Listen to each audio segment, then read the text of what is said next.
在我们直播间的 Zoom 的同学跟家长，我们这个直播呢马上就要开始了，大概还有2到3分钟的时间，我们就会开始。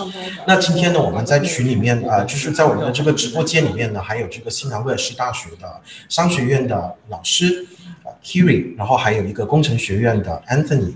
那今天呢，他们会给我们介绍他们的商学院跟工程学院。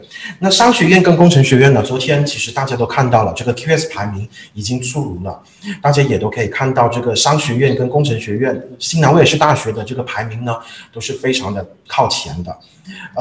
那所以今天呢，如果大家在这个直播，当我们的这个直播结束了之后呢，在结束之前，我们会给大家做一个问答的环节，也希望大家如果有问题的话呢，都欢迎可以在我们的这个 Zoom 的直播间里面留言。那如果你们是在我们的群里面的话呢，有在微信群，也可以在微信群里面留言。那今天我们呢，也同时在这个爱逛还有这个 Facebook 呢，也有这个 Live。也做了这个 live， 所以如果你认为这个 Zoom 的那个平台呢不是特别的稳定的话，也欢迎你们到这个 Facebook 或者是爱逛找 Auslink AUSTLINK Auslink， 你就可以找得到我们的这一个直播。那同样的，如果你们今天有什么问题，或者是今天在这个 Zoom 里面没在我们的一些群里面的话呢，有需要的，你们可以在我们的这个Zoom 的平台里面呢留言，要求我们的这个澳信同事的这个微信号，我们会在这个直播平台里面呢给大家留言的。那时间也差不多了。那今天我们的这个直播呢，应该也马上要开始了。如果大家知道你有同学或者是有朋友呢，还没加到我们的这个直播间的话呢，欢迎你们让他们加到我们的这个直播间。那今天在开始之前呢，给大家做一个介绍。我们今天非常荣幸请到了新南威尔士大学的这个招生官。商学院的有 Kiri， 然后这个工程学院的话呢，有这个 Anthony， 都在我们的这个直播间里面。一会呢，我们会把时间交给他们。那今天的这个直播的内容呢，当然我们也会涉及到很多，除了就是关于他们的课程以外，关于他们的入学要求，关于他们的这个学院以外呢，我们也会讨论一些近期大家非常关心的一些议题。那希望大家呢都能够在我们的直播留到最后。那同样的，就是如果有什么问题的话呢，也欢迎大家提问。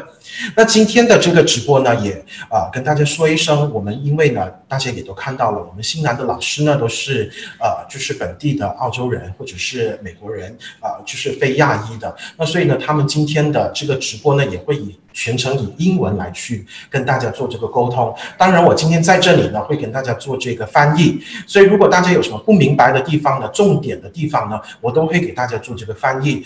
同时呢，他们的这个 PPT 呢，到时候我也会给大家就是发到群里面跟大家做出这个分享。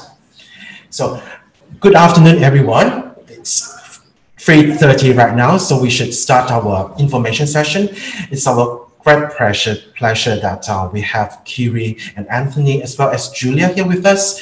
And Kiri is the marketing coordinator from Business School of UNSW. And UNSW is currently ranking top 50 in the QS ranking. We have just got the release of the QS ranking for 2021 yesterday. And it is a good news that UNSW is still highly ranking a lot of for a lot of subjects. And business school is definitely one of those. So we'll pass on the time to Kiri.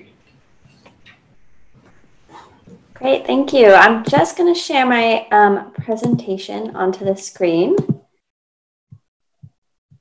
Let's see. Okay, great. Is that coming up for everybody okay?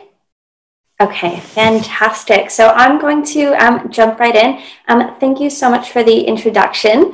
It's really a pleasure to be able to be speaking with everybody today. It's great that we can connect virtually, even though we can't quite meet up in person at the moment. A really big thank you to Auslink for hosting us today. It's fantastic to be able to continue to work with you and meet some students today. So I've been asked just to give a little bit of an introduction to the business school. I'm going to speak for about 10 minutes just to give you a little bit of information about some of our programs and why I think that you should choose to study with UNSW Business School. Of course, there is lots of time for questions at the end, so we can definitely go through any questions that you have after the presentation and after Anthony speaks as well. But have a listen for now, and we can touch back in on your questions later. So just looking a little bit at our rankings. As Jimmy mentioned, we are top 50 in the world. This is really important because it means that when you apply for jobs in the future, they are going to look at UNSW as being a premier university that you've studied at, you've got a really high level qualification, and it is going to give you an edge over the competition. I also want to mention that we're first in Australia for accounting and finance. Many of you will probably be interested in studying accounting and finance with the business school, and we worked really hard to make sure all of our subjects, but in particular accounting and finance, are really, really strong offerings. I also want to mention that we have 90,000 alumni in our global business community. Oftentimes, as future students, you're thinking about studying and what's going to happen during your degree, but you maybe haven't thought as much about what happens after you graduate. And I just want to put it out there that our alumni community being so big and so international is really going to give you an edge even after your degree, because it means that you can come to our alumni events and you can meet other alumni and you can network with them. And so being a part of the UNSW community is going to benefit you long after you've graduated. Finally, I want to mention that we have the most employable students as ranked in the Australian Financial Review. This, again, is really important because it means that we're preparing our students for a really great career. Of course, that's the reason you're going to come and invest your time in studying with us. You want to be successful afterwards. And so you can see from this ranking that we are really preparing students, that employers do want to hire them after they graduate. So that's just a little bit of a snapshot of us to start. I'm going to talk you through a little bit of our degree options. Of course, in a shorter introduction today, I only have time to give you just a snapshot at things, but we can always delve into something deeper if you want later on. So with our undergraduate study options, our Bachelor of Commerce is going to be our most popular option.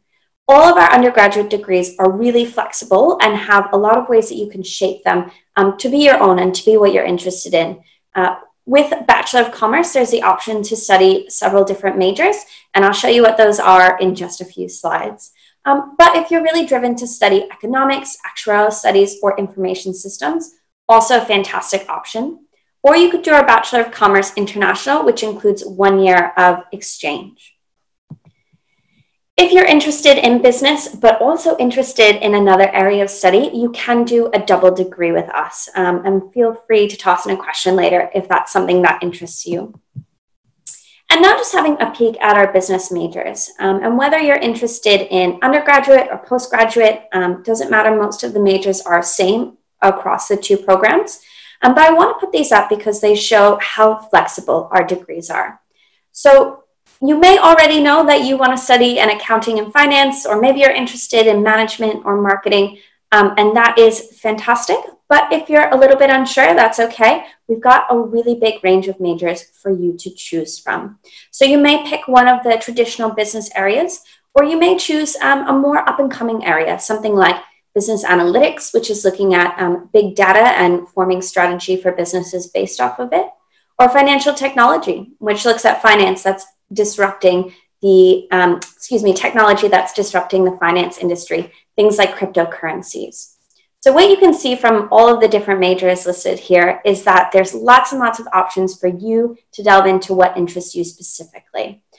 With our Bachelor of Commerce, as I mentioned, you can study 2 majors. You don't have to, you can do just one if that's what interests you, but there is options to really make your learning diverse. So now having a peek at our postgraduate study options, again, quite a range here. And I do want to stress that there are options for students that have previously studied business, but there's also options for students that may not have studied business in their undergraduate and now want to go into business.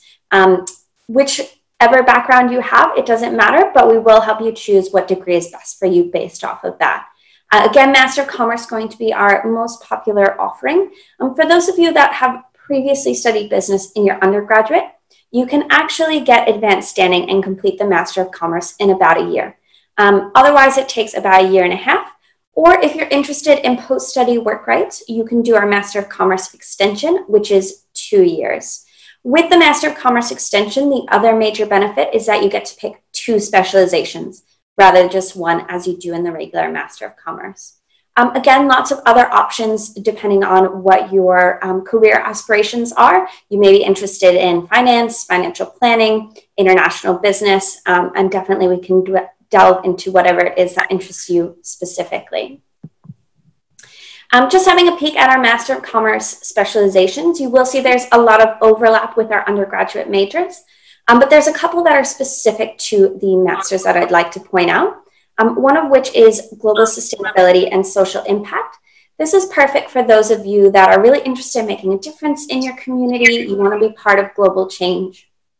We also have innovation and entrepreneurship, perfect for those of you that want to open your own business, or maybe you want to work with startups or work with change management. And we also have organization and management studies, which is a great option for those of you that are really interested in the management side of business, and we'll give you those skill sets to be really successful there. And now just having a peek at our Career Accelerator program. This is what I get asked the most about from prospective students. Of course, you want to know what we're doing to prepare you outside of the classroom.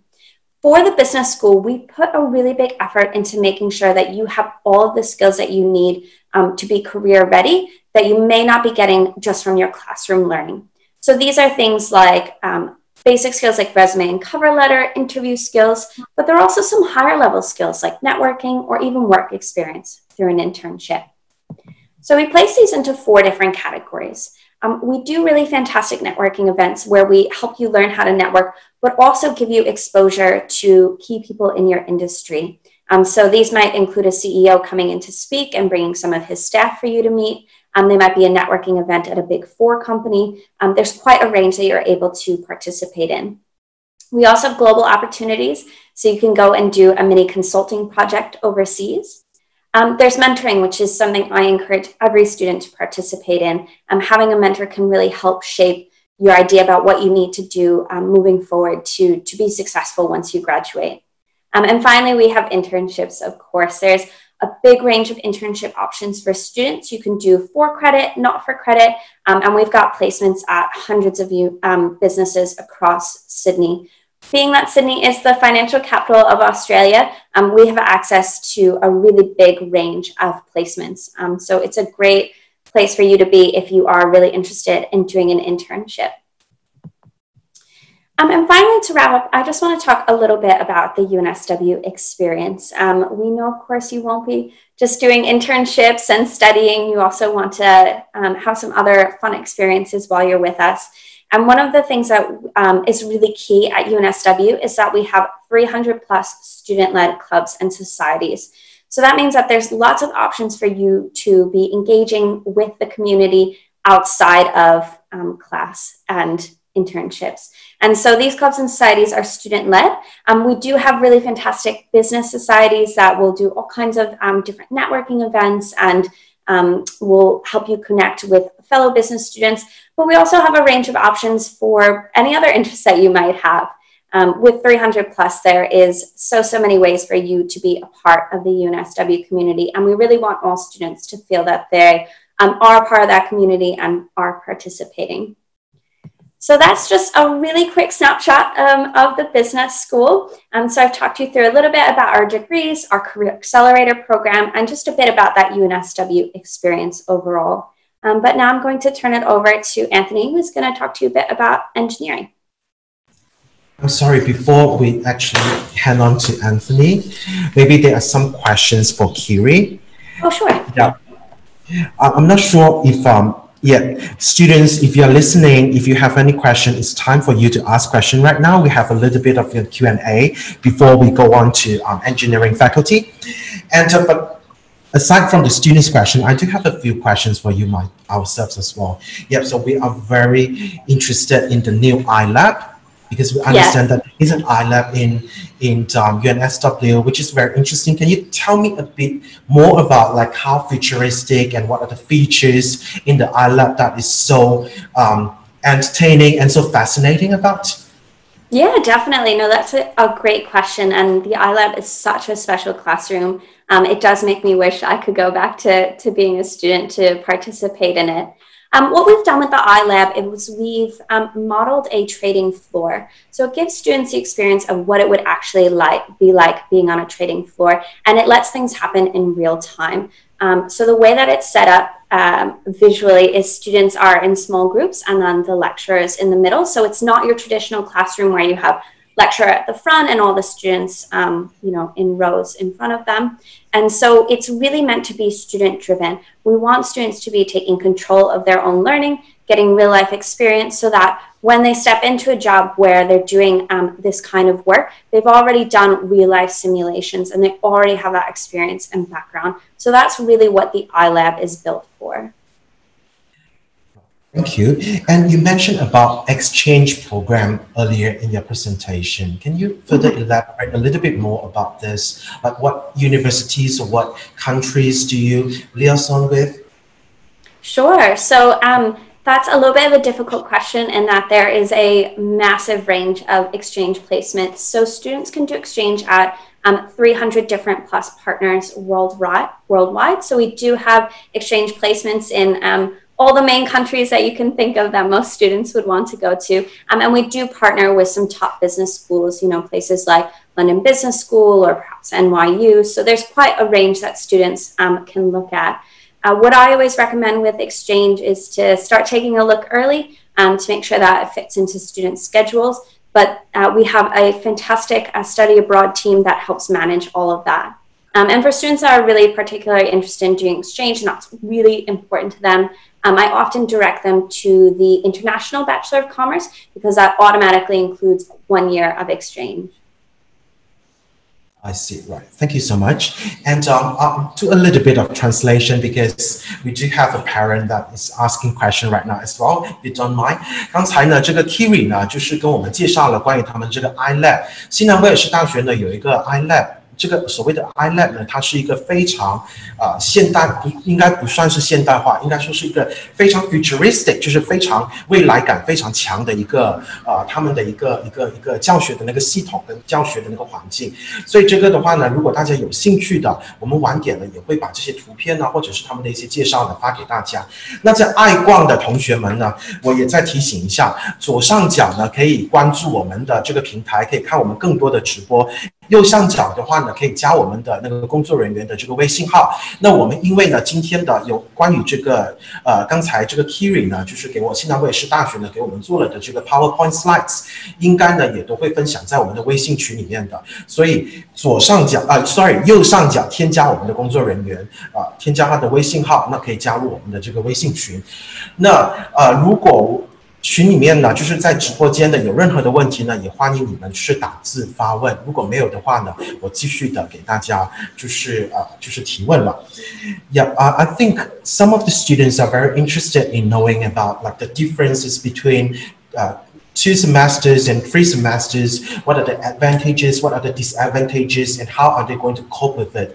Yeah, can you please explain a little bit about that?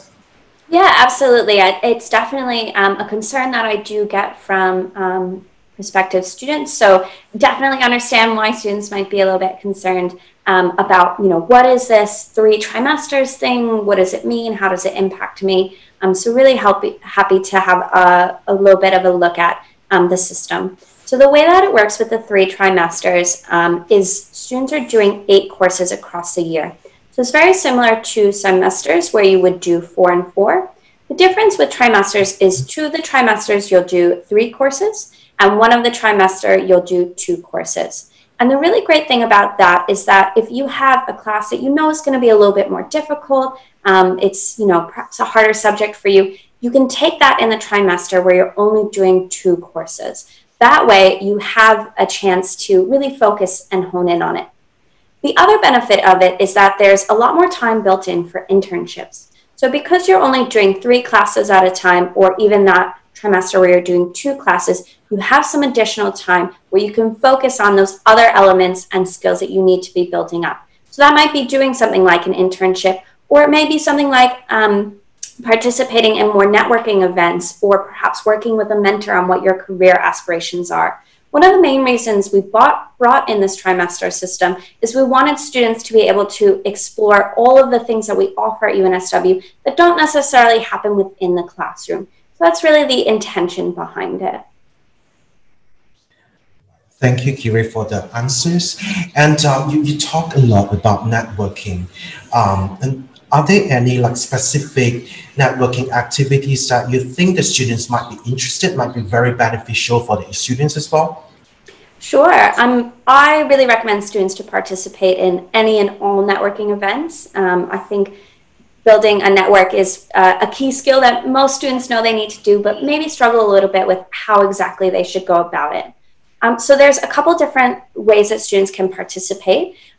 For students that are maybe a bit less comfortable with Australian business culture, they can participate in our Australian Business Essentials class. It's not quite a class for credits, it's more of an extracurricular activity, and it is free and open to all students.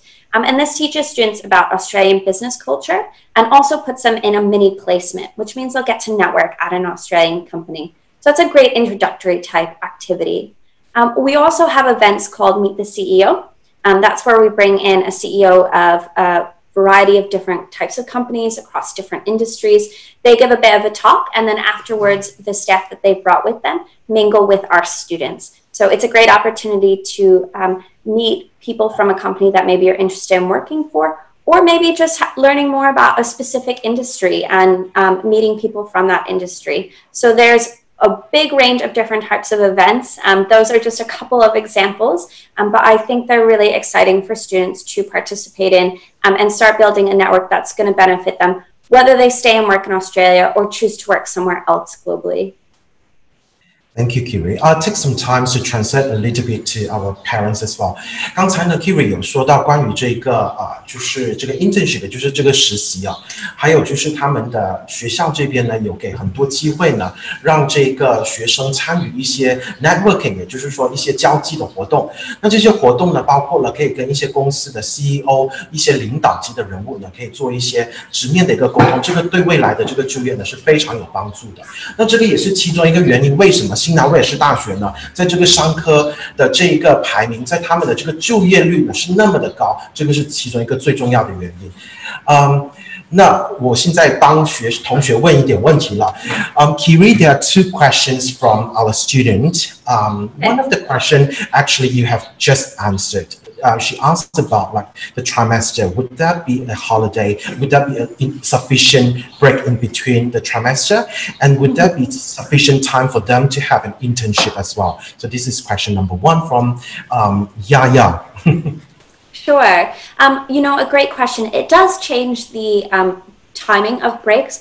Of course, with the semester system, you've got about a month break in between the two semesters over the winter, Australian winter, and then you've got your, about 3 months over the summer period. With the trimester system, it is still about the same amount of breaks. They're just spread out a little bit. So you do have breaks in between both trimesters, and then you still get quite a long summer break as well. So for those of you that would look at doing, say, an internship over that summer period, that's going to be the same whether you're in the trimester or the semester system.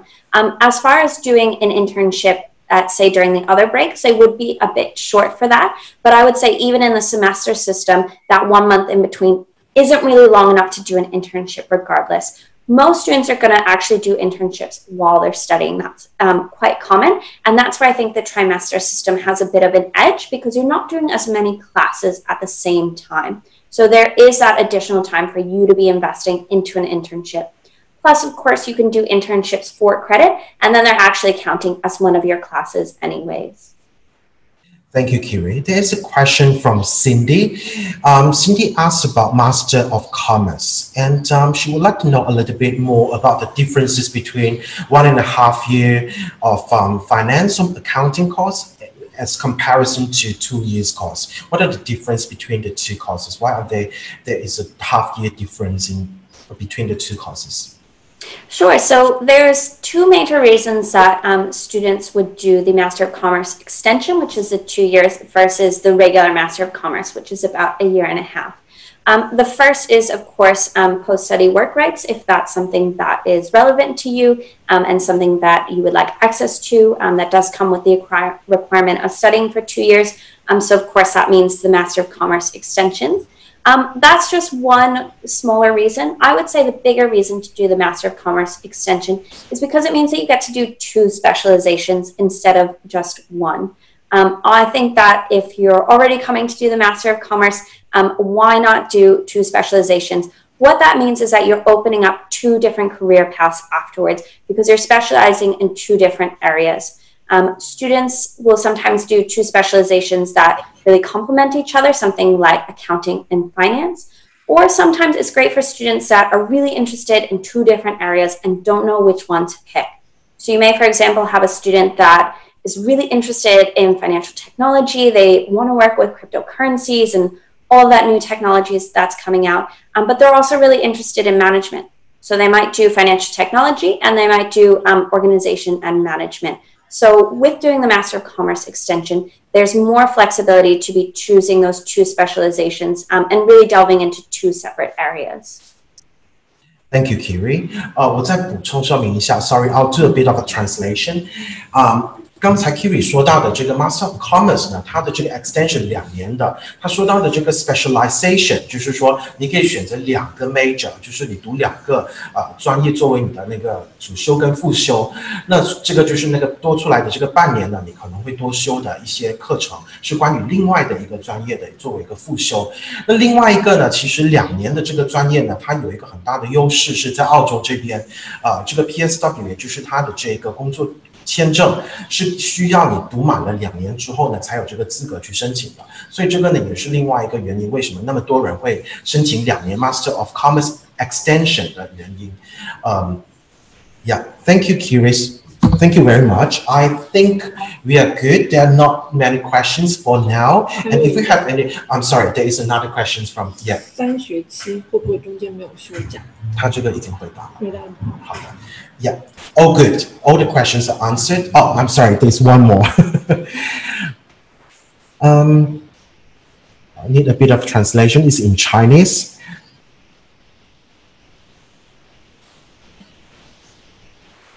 Okay, student Shao Jiaxing asked about do we need to submit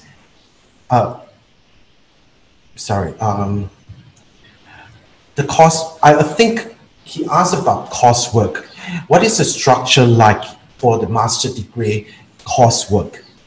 And what are the difference between a coursework degree and a research degree? Because in China, the master degree, they will have to submit, at the end of the day, they will have to submit a thesis. Do you have to submit a thesis as well for the coursework degree? Sure, that's a great question, and there is some varieties around the world whether masters come with a thesis or not. With our masters at the business school, our masters by coursework, not our masters by research, the masters by coursework include a final project. This may be something along the lines of a research project, but oftentimes it'll be something a bit more practical.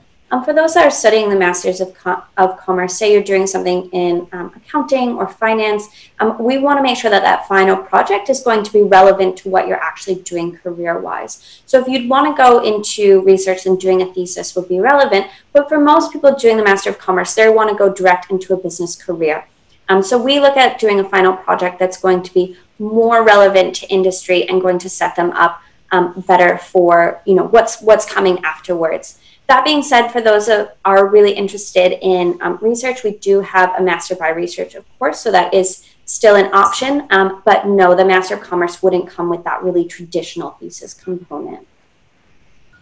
Thank you so much. Before I let you go, there's one last thing that I would like to mention about to our students. Actually, there are a few very famous alumni for business school.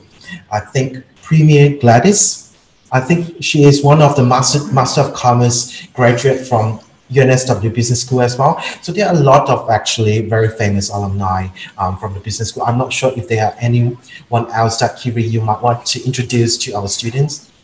Yeah, I mean, I think you've definitely got the main one. I believe that Scott Morrison was also a alumni for us as well, but certainly we do have substantial alumni across the globe, and I think it really goes back to that number that I threw out at the beginning about us having 90,000 alumni in our business school community. There's of course famous and fantastic ones, but there's everyday alumni that are great to network and work with as well. So we're really proud of our alumni community overall.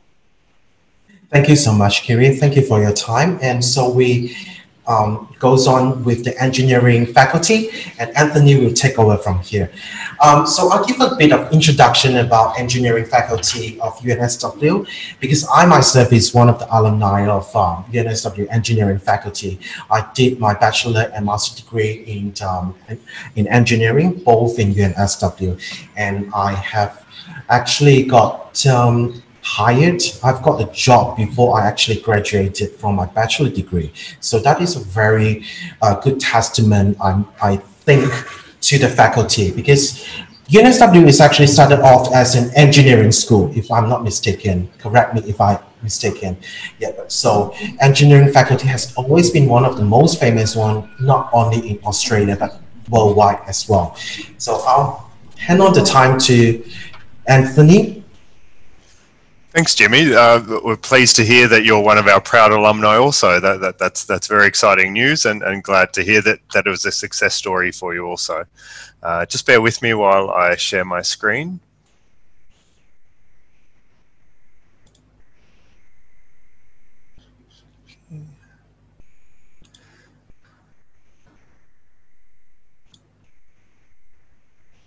Okay, there we go.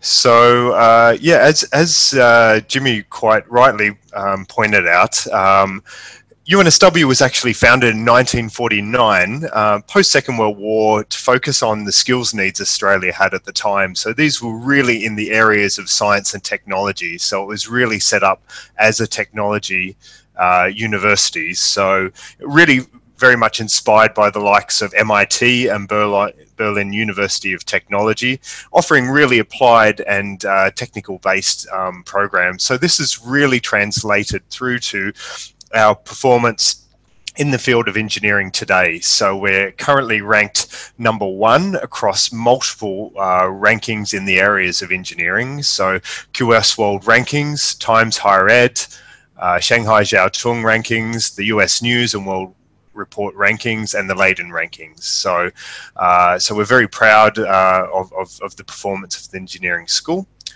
#2 reason why you should consider UNSW engineering is our facilities. So UNSW's invested quite a considerable amount of money bringing its facilities up to date. So we had quite a few old buildings in the past, but we've really been spending quite a lot of money bringing these up to date to have the state-of-the-art and most modern facilities. So we spent about $1 billion on teaching spacing and labs, and one of the most recent ones that we've just finished completion of the renovation was the electrical engineering building.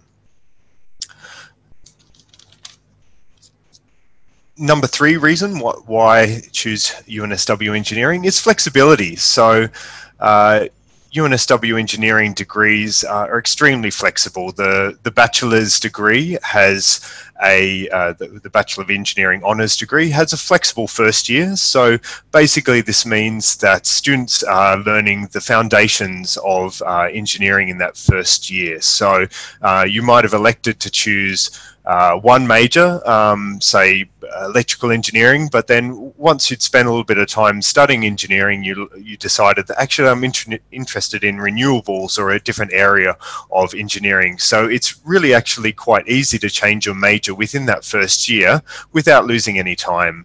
And so also the UNSW calendar, the trimester calendar, as Kiri touched on earlier, it does allow a lot more flexibility. So it does allow students to have those practical experiences, go abroad for an international experience. So yeah, there's a lot of flexibility with that academic calendar.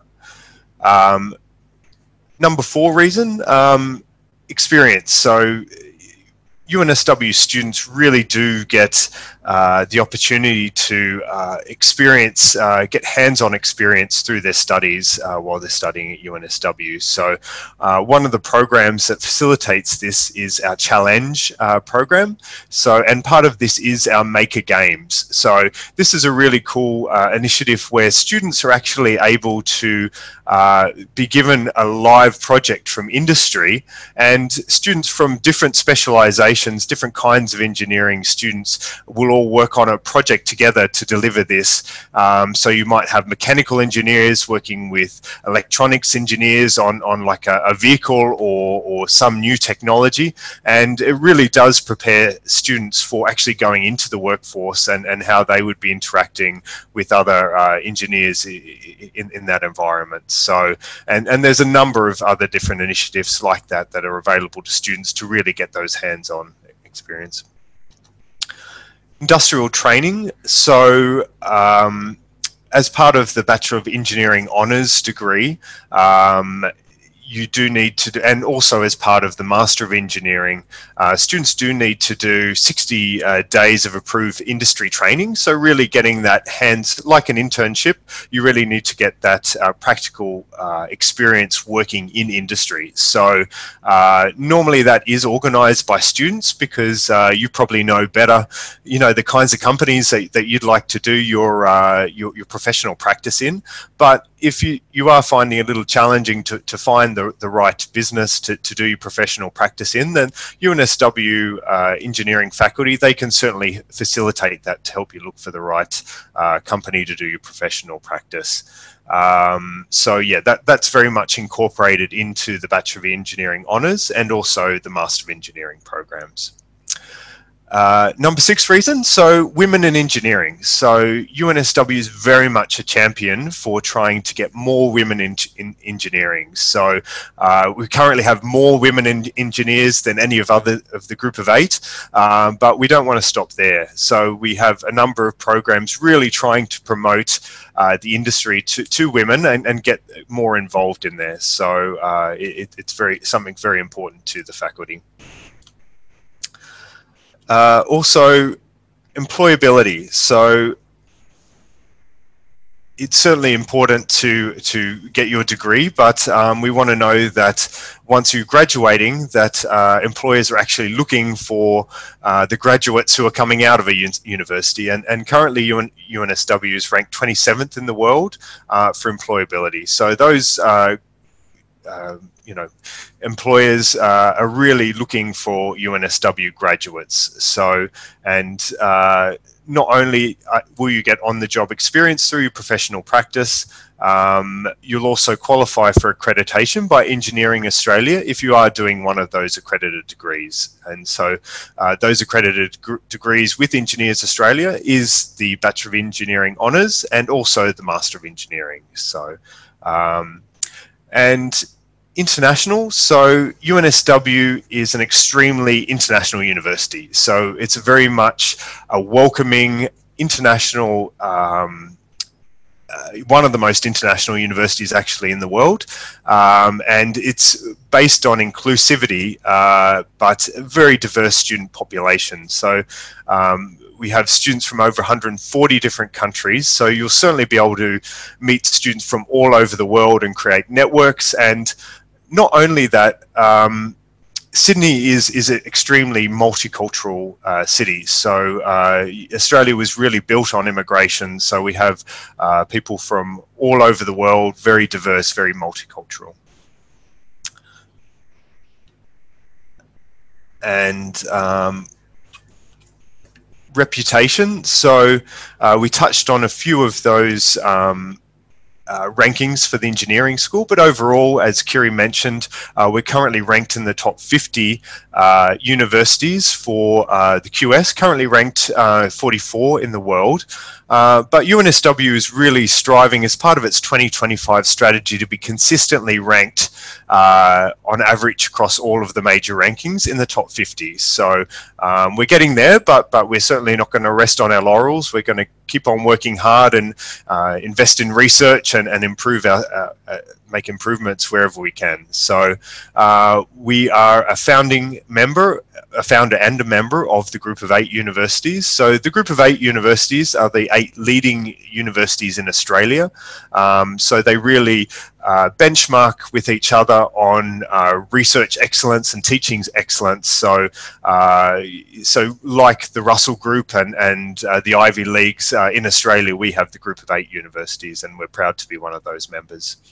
And we were also one of the first universities in the world to be awarded the maximum 5-star rating for quality with QS. So, you know, we're very happy with the quality and the standard of the teaching and the experience that students will have at UNSW. And of course, last but not least, and actually I think Kiri also touched on this one, it's fun. You know, there's a lot to do outside of the classroom at UNSW, so it's very important to have a work-life balance. So, you know, you can't be buried in books 24 hours a day, but studying hard is important. You know, you need to get out and have a balance of experiences, so you're going to be a well-rounded, you know, potential employee on graduation. So also, UNSW does have a number of engineering-focused clubs and societies. So Kiri did focus on, you know, the large number of clubs and societies we have overall, and there's pretty much a club and society for everything. But there is certainly a few that are dedicated to engineering for students. Yeah, so I think I've maybe gone through this quite quickly. So yeah, I guess we'll just open that up to a Q&A. Yeah. Sure, thank you so much, Anthony. And I'll do a bit of a translation because a lot of our parents are actually in China and they will need a bit of translation. 刚才呢，就是 Anthony 这边呢给我们介绍了这个工程学院，新南威尔士大学呢的工程学院是非常有名的一个就是工程学院，因为他们的世界排名呢，这个 Civil 就是 Civil and Environmental 这个土木工程的这个专业呢是世界排名第11的。非常接近世界前10了，它跟美国的这个 MIT 呢已经非常的接近了。那所以这个呢，就是刚才他有介绍了几个重点，我觉得要跟大家介绍一下的。第一个重点呢，就是说他们有这个 industrial training， 也就是他们会给这个学生呢安排这个实习，这个为期60天的一个实习的那个工作经验。那这个呢也是在工程的学院里面呢非常重要的一个环节。那它这个就是 industrial placement 结束了之后呢，是需要写一个 report。那这个论文呢是非常的，就是说呢是非常值钱的，所以这个是一个卖点。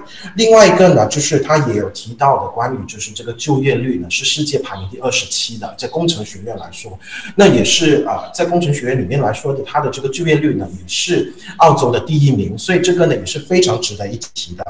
在最后呢，就是说 Anthony 也有提到的一点呢，就是他们的这个学校，就是新南威尔士大学呢，它有这个工程学院，光是工程学院就有20个不一样的那个学生的组织，那所以呢，他们其实提供给这个学生的这个 support， 给这个学生提供的这个支持跟他们的这个辅助呢是非常有效跟非常多的。那我自己也作为一个曾经的一个毕业生曾经是在这个新南威尔士大学念过书的，那所以我也可以作为一个代言人。我觉得呢，当时呢，确实他们做了非常多的一个就是说我们作为一个留学生来到澳洲这边，其实英语可能也不是特别的好，那对于环境也不是特别的熟悉，但是他们有这些这样子的各类的活动呢，都让我们的这些学生呢得到很好的一个帮助。那我接下来呢就是给提问了，那可能会需要呢，今天因为非常难得，我们的老师呢都是澳洲本地人，那近期呢有非常多的这个比较敏感的一点的话题呢，那接下来呢可能我会跟他们做这个沟通，希望大家呢能够就是听一个老外给我们的一个答复。Anthony, so questions from ourselves. I understand that the civil and environmental faculty is number 11 in the world in the QS ranking. So can you actually explain a little bit more in details, like how is the course structure like? Why is it so highly ranked in Australia or in the world?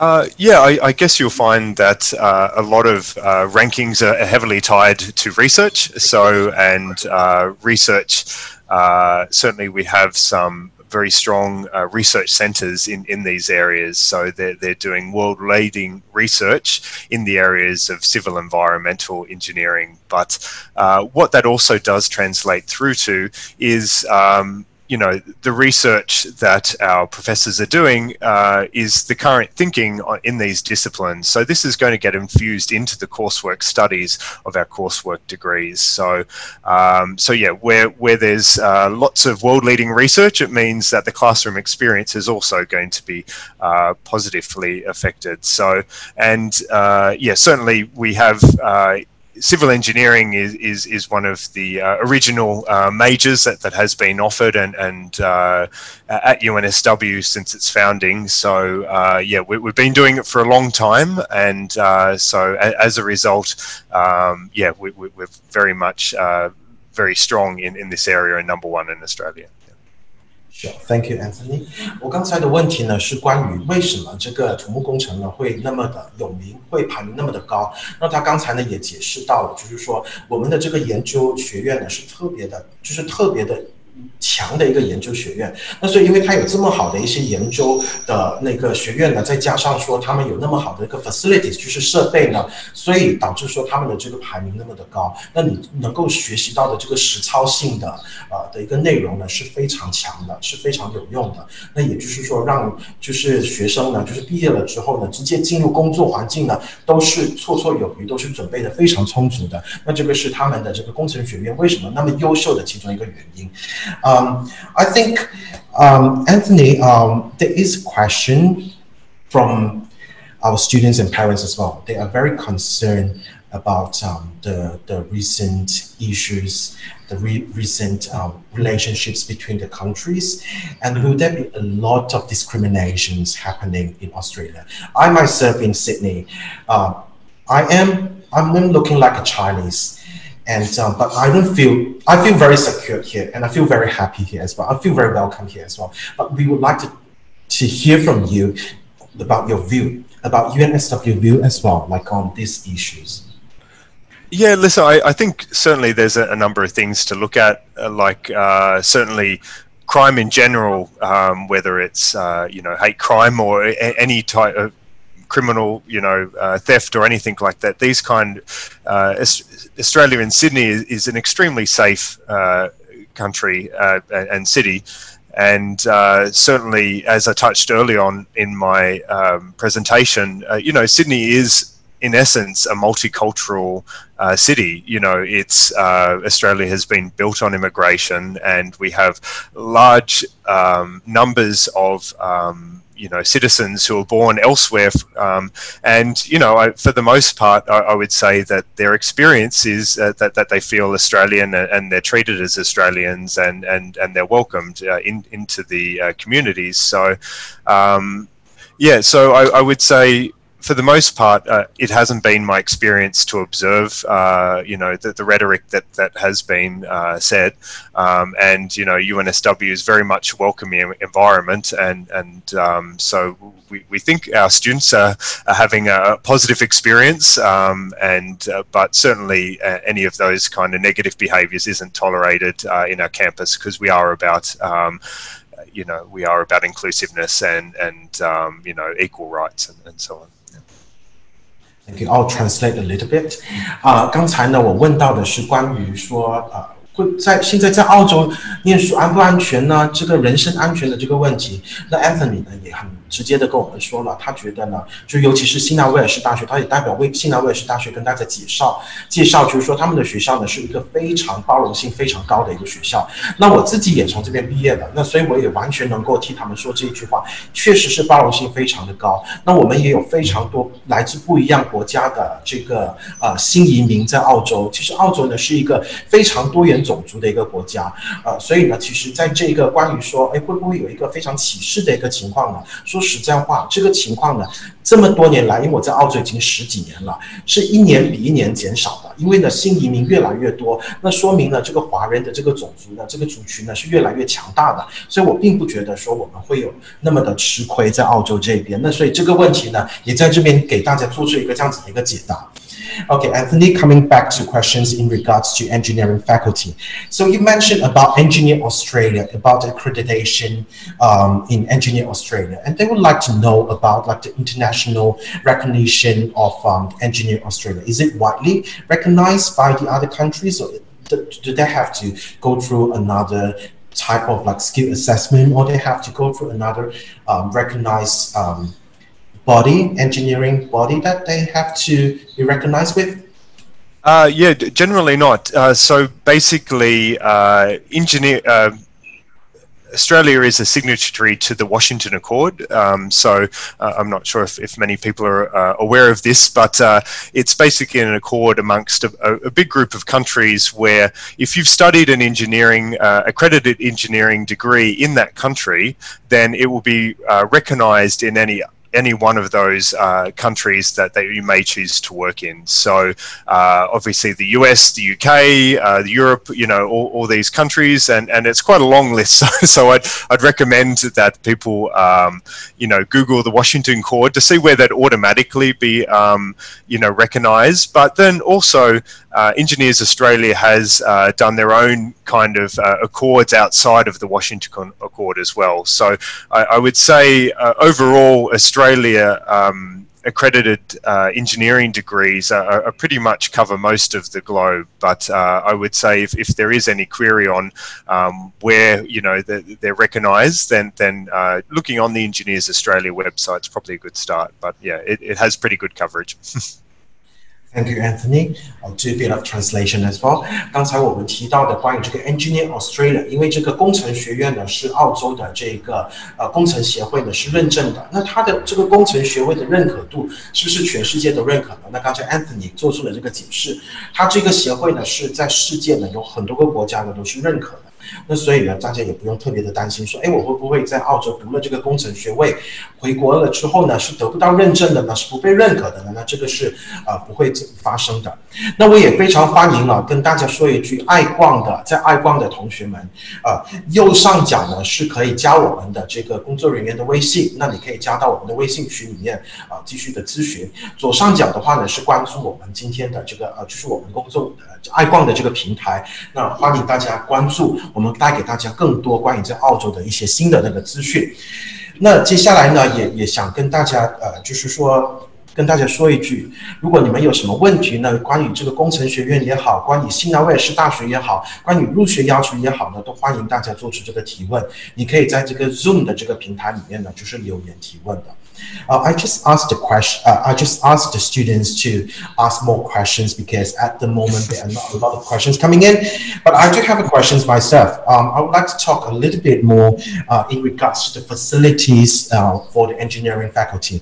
I understand that there is a 6-star design rating, a UK Lab Awards winner, which is the Tyree Energy Technologies building. Can you actually describe, or is there any pictures that we can actually download from the website? We can see from the website. This is a very interesting project. I understand that it's up and going right now. Is it in use right now? Yeah, definitely. So it's quite a hub for a lot of the engineering students on campus. So I'd recommend, definitely Googling the Tyree Energies building. So this building has state-of-the-art laboratories.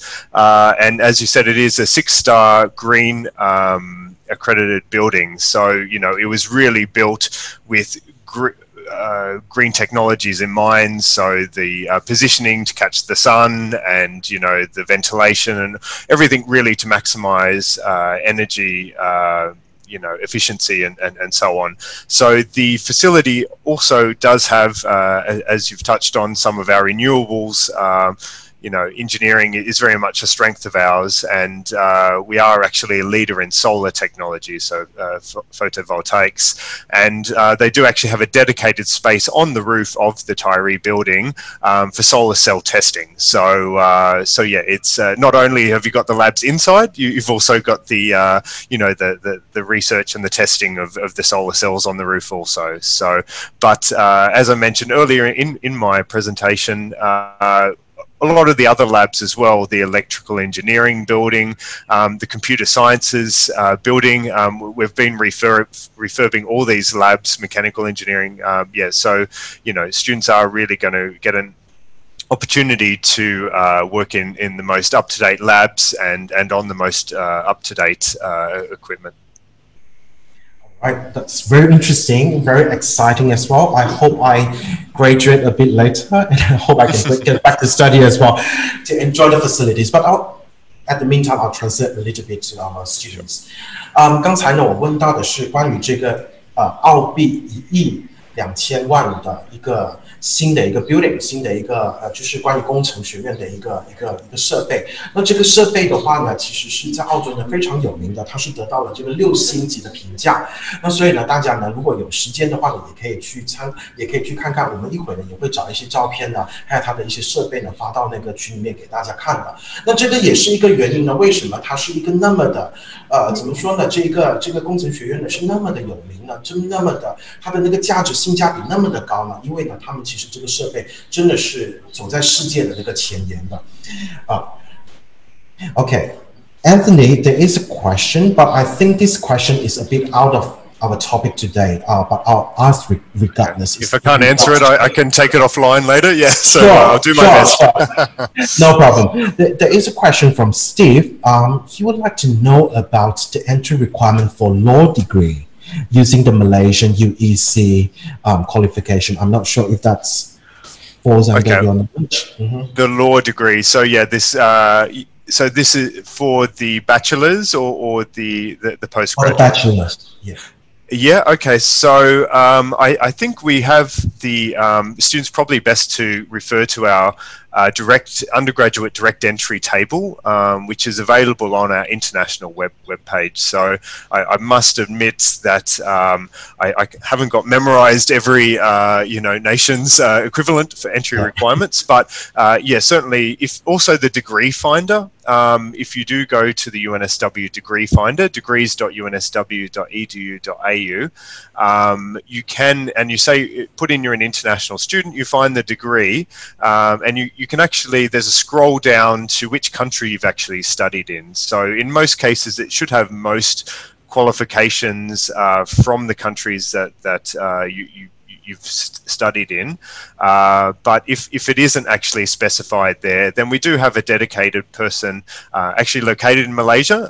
So we have a dedicated in-country manager, Sun Chu, and she can probably, we can take that offline, and she can certainly get in contact if necessary. Thank you. I think Julia just sent a link in the Zoom.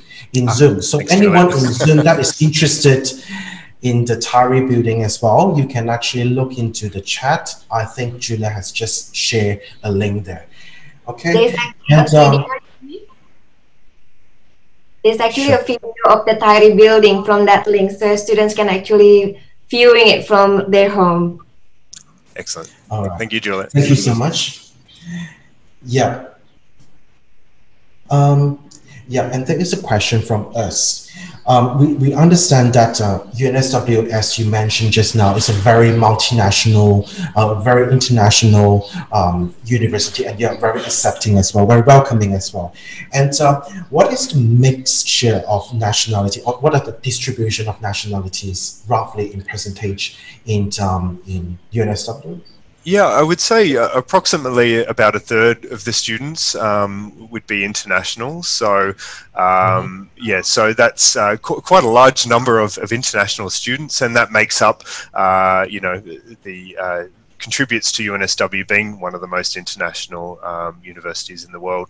But I would say probably due to proximity, the largest proportion of those students would come from Asia, from China, from Southeast Asia, from South Asia.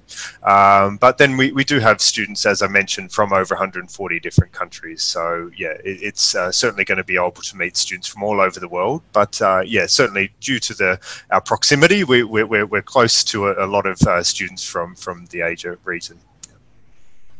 Thank you, Anthony. And a question about the career support, because back in my days, which was 15 years ago, we used to have a career fair for the engineering faculty. Like all the engineering firms actually came to the campus, and we do have a chance to meet with the employers ourselves. So do you still have that program in place? Is that support still in place? Yeah, absolutely. UNSW still has an extremely strong careers and employability department. So they run international careers fairs, inviting local employers onto campus to meet with students. So we still do that, and they're active in a lot of other areas. So they've got, they run a range of workshops, and I highly recommend to students that a visit to the careers and employment should actually be one of your first meetings and not one of your last. Students quite often think, oh, I don't need them until I'm graduating to get a job, but what they can really do is that they can actually help you to prepare through your studies to have the CV that you need to get those jobs. So when you look at a job advertisement, a degree is generally just one of those requirements that they put on the job description. So there's a few soft skills and other criteria that are on there, such as teamwork, leadership, and careers and employment. They can help you identify those soft skills that you need and the kind of workshops and activities that you can do to do that. So highly recommend, make it one of your first meetings once you get to campus and not one of your last. Thank you. I'll do a bit of translation as well. I think it's very important for them to understand a bit more about the career support from UNSW. 新南威尔士大学呢，我自己的个人经验呢，当时我刚才问的这个问题呢，就是关于说，因为想当年我也是10几年前毕业生了，那10几年前的时候呢，其实新南威尔士大学呢是会给学生呢安排这个招聘展的。那同时呢，他们也有一个专门的，就是这个 Career Support Center， 就是说它专门是给你。对于说你未来的这个就业或者你现在的这个就业呢，给予你的一个支持的，包括说他会修改你的简历啊，包括说他会告诉你说，有哪一些雇主你可以联系的呀。那这一些信息呢，其实都可以在他这个 Career Support Center 呢能够得到的一些信息跟一些支持。那所以这个非常重要。再加上他的这个招聘会，每一年呢都会有2次的这个招聘会就是给快要毕业的毕业生，甚至说如果你是第1年的，你想要去逛逛看看，那也非常的就是非常的欢迎。那我当然在这边呢也是非常的建议学生呢，就是要多参与这些活动，因为这些活动呢才会让你就是增值，真正的就是帮助到你未来的这个就业呢是在这一方面的。那刚才他说的这个招聘展呢，我相信呢也不光只是这个工程学院、这个商学院或者是这个法律学院的各学院呢，应该都有自己的一个，就是说他们有这个 network， 有这个 connections， 就是有这一些跟这个在这个行业里面的一些领头的一些企业呢有一定的这个关联跟关系的。那所以这个呢是在澳洲这边的这些专业跟他的这个课程性价比为什么那么高？因为他们的这个学习呢是跟工作呢是结合在一起的。那这个是一个非常重要的一点。I just told the students about like the importance of the career support because a lot of them are actually obviously we study to be we're preparing ourselves for our career in the future, and a lot of students they are not aware of that and they have not started like looking into it earlier. So I urge them to start a bit earlier. I think UNSW has very good support and we should fully utilize all the supports from UNSW. Yeah, we have some great resources as well, such as the International Employability Guide, which is available to all students. So, yeah, there's a lot of extra stuff in the Career Hub that students can get access to. So that's a really good one that our Careers and Employment update every year. Yeah. Okay, I'll do a last round of call. If there is any questions, you have any questions in regards to engineering courses, entry requirements, or you have any question to query from the business school, or you have any general questions to UNSW, welcome to ask, and we will get your questions to Anthony and Kiri as well. Actually, Jimmy, I might just quickly, one thing that I do find is a common question that students do ask is, what is the difference between our postgraduate master's programs? So we have two engineering programs. So we have the Master of Engineering and we have the Master of Engineering Science. So students will get a little bit confused about, okay, well, in the Master of Engineering Science, there's a major I want, but yeah, what is the difference between the two? So what I would tell students is that the Master of Engineering is an accredited master's program with Engineers Australia. So students who would be studying this would normally be coming from having a degree which isn't actually recognised by Engineers Australia. So depending where they've studied, if it wasn't they're part of the Washington Accord or another independent accord with Engineers Australia, then students who do want to get an accredited accreditation with Engineers Australia would look at studying the Master of Engineering. So there's only a small number of majors available in that Masters, so things like civil engineering, electrical engineering, and so on. But if students are coming from, they've already got a recognised undergraduate engineering degree, then they don't actually need an accredited master's. So the Master of Engineering Science isn't accredited by Engineers Australia. It's a professional development master's, and there's a lot larger number of majors available to students in this. So there's renewables, there's you know, some really exciting new ones in there. So, and it doesn't necessarily mean that students can't gain accreditation if they do choose that. So if they really do want to choose one of the majors from that and they don't have a recognised accredited undergraduate degree, they can still go through the process independently with Engineers Australia to gain accreditation, but it's not as automated as it was if you did take a accredited degree. So that's probably one of the main questions that I do get asked, so I just wanted to chuck that one in. Thanks, Jimmy. Thank you. There are a few questions here. Okay.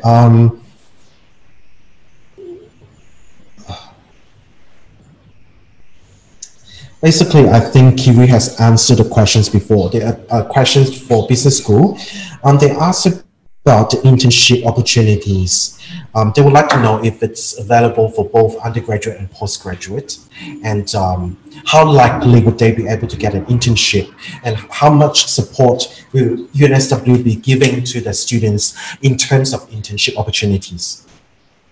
Sure, all great questions and all really common ones I get from prospective students. So internships are available for both undergraduate and postgraduate. Of course, there's going to be some variety in what's accessible and what's appropriate, but certainly whether you're interested in undergraduate or postgraduate, there's lots of opportunities for you.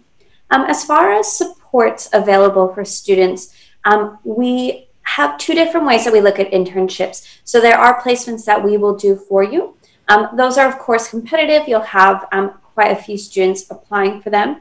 That being said, it is accessible to pretty much all students as long as they have a minimum GPA. Usually it's about a 65. So definitely don't be discouraged by me saying it's competitive. It just means it's not guaranteed. You do still have to go through the application process, and the placement that you get will depend a bit on what's in your application and how you've been doing in your studies. As far as the other option, you can also source your own internship placement. This is really great for students who maybe are interested in a very particular area, or perhaps they've seen a company that they just think is amazing and they really want to work there, they want that experience. What we'll do with those students is we'll support them through the process of getting their own internship. So that might include things like helping you fix up your resume and cover letter. It might be helping with interview skills. And it might be also even working with you on things like how you reach out to the company and propose setting up an internship with them.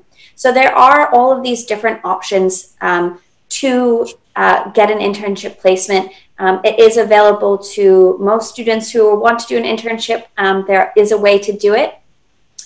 Just a matter of putting in the time and the effort. But like I said earlier in my presentation, we have hundreds of placements. There's lots of different options, different ways that you can do it within your studies. So definitely, you know, if you come and study at UNSW Business School, there are opportunities for you to be building your resume while you're studying with us. Thank you, Kiri. I do a bit of translation.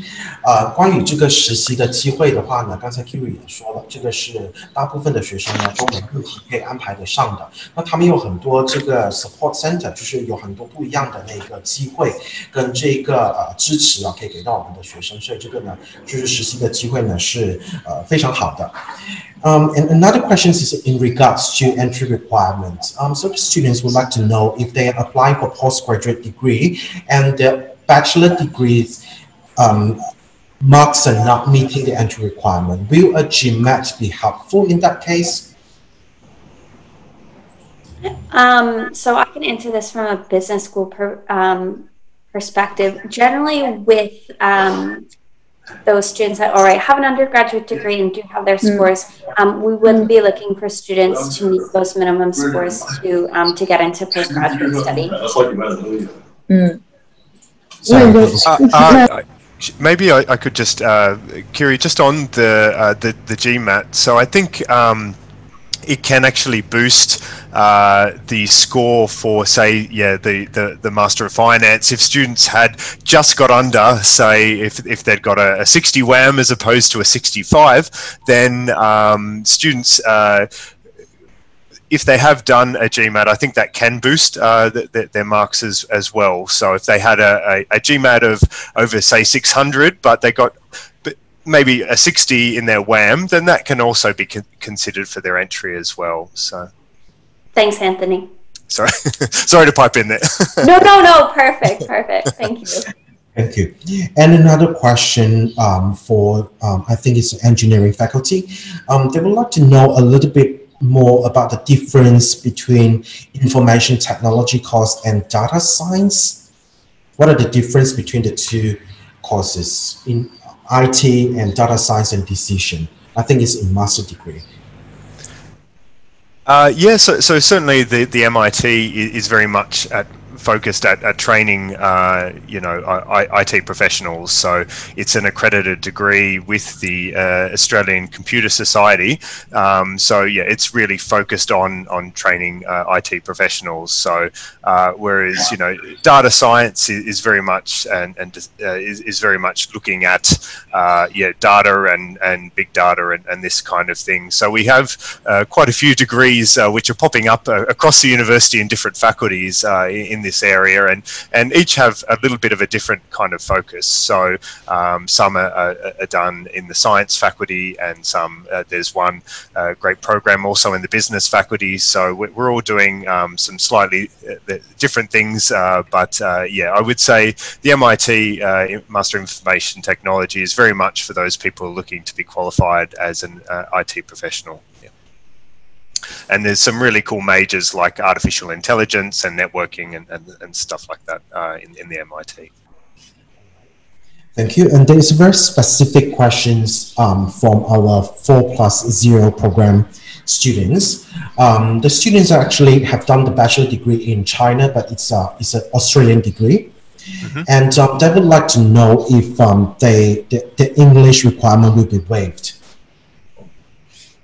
Okay, so if students have studied solely in English, then we can waive, if it is from a recognised, and if the degree is recognised as being taught in English and from a recognised institution, then we can waive the English requirement, but there is quite specific, so I would need to double check that it does meet that criteria. But yeah, where it is from a recognised institution and a recognised degree taught solely in English and assessed in English, then we can waive the English requirement.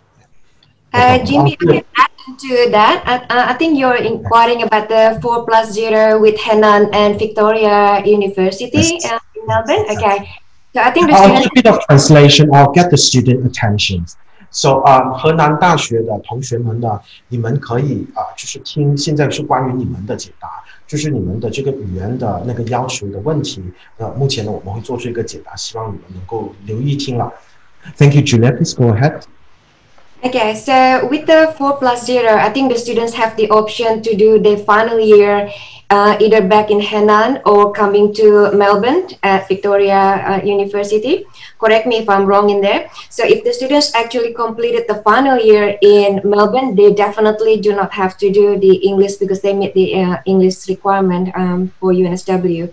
But if the students actually completing everything in Henan, they will have to either do an IELTS test and meet the business school entry requirement, which is an IELTS of 7, or they need to provide a letter from the institution stating that all the degree is delivered via in English module. I saw the transcript. Actually, the first year they have to study English, but we just need to have a full letter, official letter from the institution stating that the delivery is actually fully in English. Okay, thank you, Julia. Flora 跟河南大学的同学们，希望你们都听到这个问题的那个解答了。不知道我们的同学们还有没有其他的问题呢？如果有其他的问题，欢迎大家咨询。如果没有的话呢，我们可能今天的这个讲座呢，快要结束了。那希望大家呢，就是爱逛的同学再跟大家提醒一遍，右上角的呢是可以加我们工作人员的微信。左上角呢是可以加我们的这个爱逛的平台，那我们时常呢会跟大家直播，就是关于在澳洲的一些生活啦。那除了一些那么有资讯性的一些活动以外呢，我们也会做一些比较轻松一点的一些活动，所以欢迎大家呢就是关注我们的平台。那明天呢，我在这边也预告一下，我们明天呢是在爱逛的这个平台，如果在 Zoom 的同学也想关注我们的爱逛。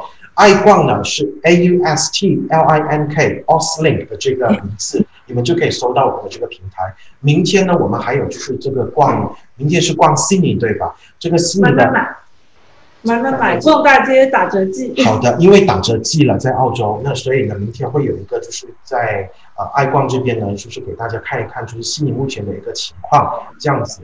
那欢迎大家关注，在 Zoom 的同学。希望你们可以就是也关注我们的这个爱逛了。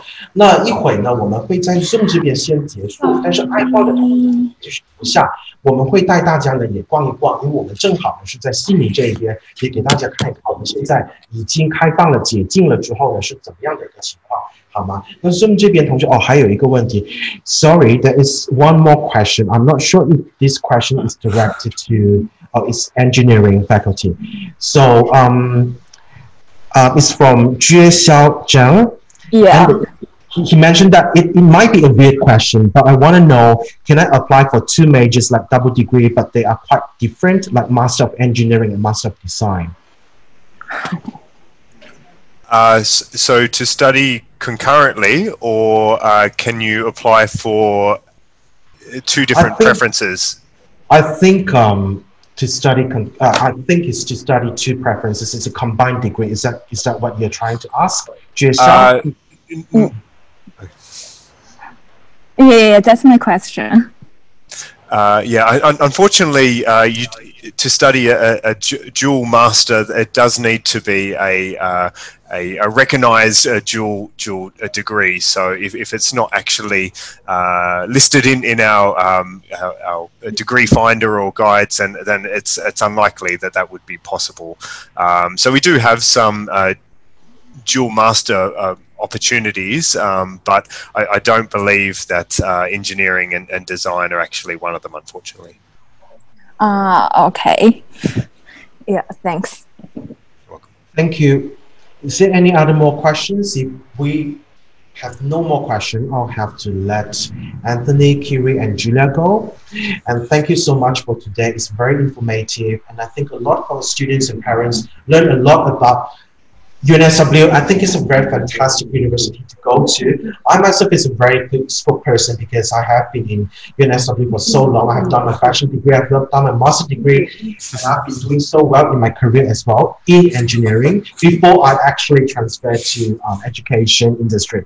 But yeah, I think that's all for today, and thank you very much. I hope that we'll be able to see you guys very soon.